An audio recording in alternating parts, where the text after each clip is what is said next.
রব্বুল আলামিন বলেন, খবরদার বিশ্বাসীরা, আল্লাহ ছাড়া যারা অন্যান্য উপাস্যদেরকে ডাকে, দেবতাদেরকে ডাকে, তাদেরকে তোমরা গালি দিও না। ওই সমস্ত দেবতাদেরকে যদি তোমরা গালি দাও তাহলে তারা আল্লাহকে গালি দিবে, ঠিক কিনা বলেন? আমরা দেবতাদের গালি দিলে ওরা আল্লাহকে গালি দিবে। রব্বুল আলামিন বলেন, খবরদার দেবতাদেরকে গালি দিও না, তাহলে ওরা তোমার রব আল্লাহরে গালি দেবে। প্রতিটি জাতির জন্য তাদের কাজকে আমি আল্লাহ সুশোভিত করে রেখেছি, তারা সবাই একদিন আমার কাছেই ফিরে আসবে। এরপর আমি রব্বুল আলামিন তাদের আমলনামা তাদেরকে জানিয়ে দেব। সুবহানাল্লাহ পড়ে। প্রিয় ভাইরা, আল্লাহ তাআলা বলেছেন খবরদার গালি দিও না। আদেশটা কার? আওয়াজ করে বলেন তো। হিন্দুদের দেবতা দেবদেবীদেরকে গালি দেওয়া যাবে না। আওয়াজ করে বলুন প্রিয় ভাইরা, এই আদেশটা কার? এই আপনাদের গলার আওয়াজ। অন্য ধর্মের দেবতাদেরকে যে গালি দেওয়া যাবে না, এই আদেশটা কার? আরো জোরে বলুন, কার?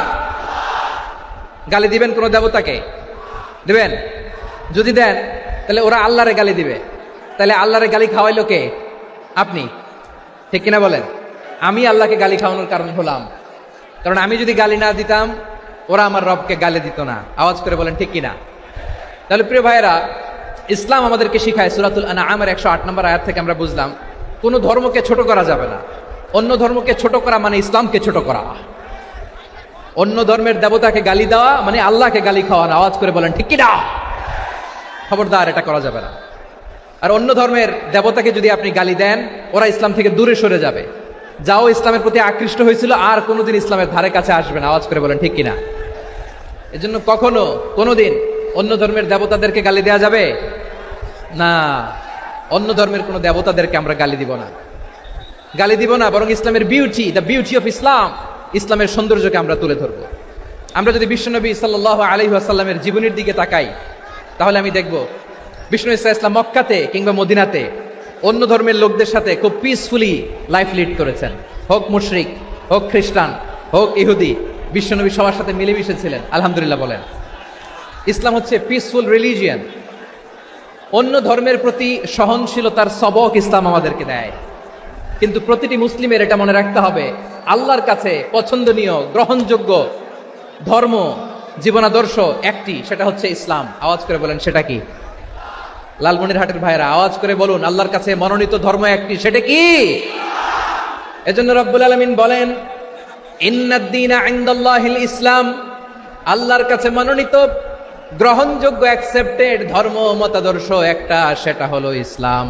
ইসলাম ছাড়া অন্য কোনো ধর্ম যদি কেউ তালাশ করে, তার ওই ধর্ম আল্লাহ গ্রহণ করবে না। ومن يبتغي غير الإسلام دينا فلن يقبل منه وهو في الآخرة من الخاسرين. Whoever seek anything except Islam, that won't be accepted from him, and he will be loser in the day of judgment. কিয়ামতের দিন ইসলাম ছাড়া কেউ যদি অন্য কোনো ধর্ম তালাশ করেছে দুনিয়াতে, তার এই মতাদর্শ গ্রহণ করা হবে না। and he will be loser, সে হবে লুজার, ক্ষতিগ্রস্ত, হাই হাই কোম্পানির ম্যানেজার। ওর আমও শেষ, সালাও শেষ। আওয়াজ করে বলেন ঠিক কিনা? এজন্য ইসলাম পেয়ে আমরা খুশি না বেজার? প্রত্যেক নামাজ শেষে আমরা আল্লাহরে বলি, আল্লাহ রাদিতু বিল্লাহি রাব্বা ওয়া বিল ইসলামি দীনা ওয়া বি মুহাম্মাদিন নাবিয়ান ওয়া রাসূলা।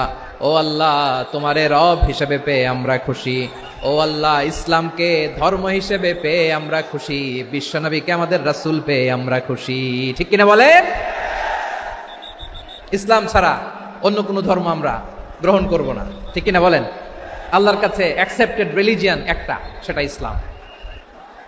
তো বিশ্বনবী সাল্লাল্লাহু আলাইহি ওয়াসাল্লাম মক্কাতে কিংবা মদিনাতে খুব পিসফুলি এক্সিস্ট করেছেন, যে কোনো ধর্মের সাথে মিলেমিশে চলেছেন। তার প্রমাণ আমরা যদি রাসূল সাল্লাল্লাহু আলাইহি ওয়াসাল্লামের বায়োগ্রাফির দিকে তাকাই, তাহলে দেখব তিনি মুশরিকদের সাথে পিস ট্রিটি করেছেন, শান্তি চুক্তি, পিস ট্রিটি, পিস এগ্রিমেন্ট। আপনারা হুদাইবিয়ার সন্ধির নাম শুনেছেন? আমার লালমনিরহাটের কলিজার টুকরা ভাইরা, হুদাইবিয়ার সন্ধির নাম আপনারা শোনেন নাই? 6ষ্ঠ হিজরিতে বিষ্ণু সাল্লাল্লাহু আলাইহি ওয়াসাল্লাম মুশরিকদের সাথে এই ট্রিটি করেছেন, চুক্তি। কাদের সাথে? মুশরিকদের সাথে। আমরা তো মুসলমান বসতে পারি না। আমরা দুই মুসলিম ভাই একসাথে বসে চা খেতে পারি না, গল্প করতে পারি না। বিষ্ণু ইসলাম মুশরিকদের সাথে ট্রিটি করেছেন, হুদাইবিয়ার সন্ধি। এই সন্ধির আগে মক্কা থেকে কেউ মদিনায় যেতে পারে না, মদিনা থেকে কেউ মক্কায় যেতে পারে না, কিন্তু এই সন্ধির পরে ট্রাফিক স্বাভাবিক হয়ে গেল।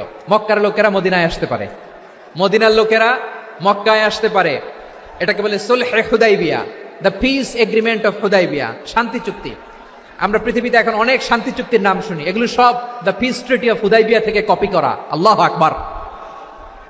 তাহলে বিশ্বনবী সাল্লাল্লাহু আলাইহি সাল্লাম তিনি যে শান্তিপূর্ণ সহাবস্থানে বিশ্বাসী ছিলেন, মুসলমানেরা যে অন্য ধর্মের প্রতি সহনশীল, তার প্রমাণ হচ্ছে এই পিস ট্রিটি। শুধু তাই নয়, মাইকের সাউন্ডটা একটু বাড়াই দিতে হবে, খুব দুর্বল, একটু মজবুত করতে হবে,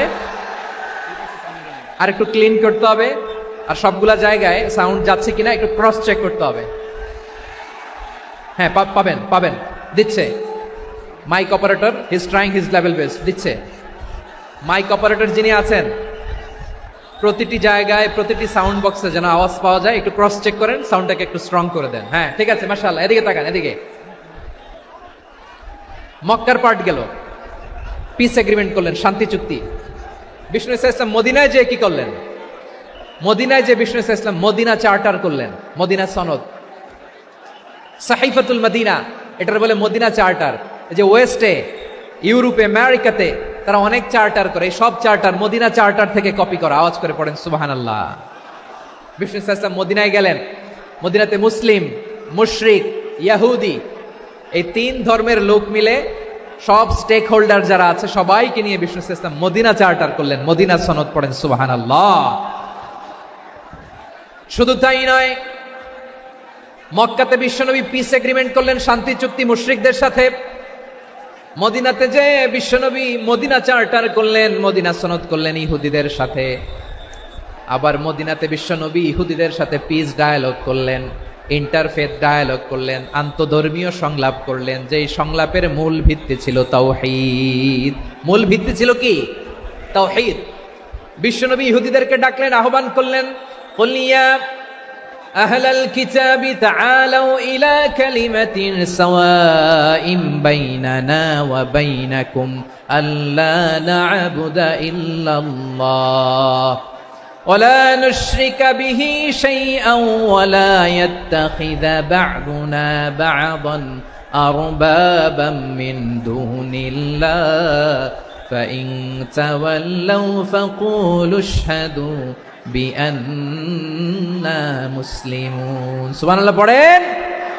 বিশ্বনবী মদিনার ইহুদিদের ডেকে বললেন, ও ইহুদিরা, শোনো শোনো, আসো এমন একটা আদর্শের প্রশ্নে আমরা একত্রিত হই, যে আদর্শের প্রচার তোমাদের নবীরাও করেছে, আমিও করি। যে আদর্শের কথা তোমাদের পবিত্র ধর্মগ্রন্থগুলোতে আছে, আমার কোরআনেও আছে, সেটা হলো তাওহীদ। আমরা এক আল্লাহ ছাড়া কারো ইবাদত করব না, আল্লাহর সাথে কাউরে শরীক করব না, আল্লাহ ছাড়া কাউরে রব মানব না। পড়েন সুবহানাল্লাহ। তাহলে আমার প্রিয় লালমনিরহাটের ভাইরা, মদিনাতে যে তিনি মদিনা চার্টার করলেন, মদিনা সনদ, পিস ডায়ালগ করলেন, শান্তির সংলাপ, ইন্টারফেথ ডায়ালগ করলেন, আন্তধর্মীয় সংলাপ, যার ভিত্তি ছিল তাওহীদ। সুবহানাল্লাহ পড়েন। তাহলে অন্য ধর্মের প্রতি সব সময় ইসলাম সহনশীল, টলারেন্স। যদি আপনি দেখতে চান ইসলামের নবী, বিশ্ব নবীর দিকে তাকান, ঠিক কিনা বলেন? আমরা তো সংখ্যালঘুদের রাইটস প্রোটেক্ট করার জন্য কত আইন বানাই, কত বৈঠক করি, কত সংবাদ সম্মেলন করি। বিষ্ণু সাল্লাল্লাহু আলাইহি ওয়াসাল্লাম সংখ্যালঘুদের রাইটসের ব্যাপারে, অধিকারের ব্যাপারে যে কথা বলেছেন, শুনলে আপনি অবাক হয়ে যাবেন।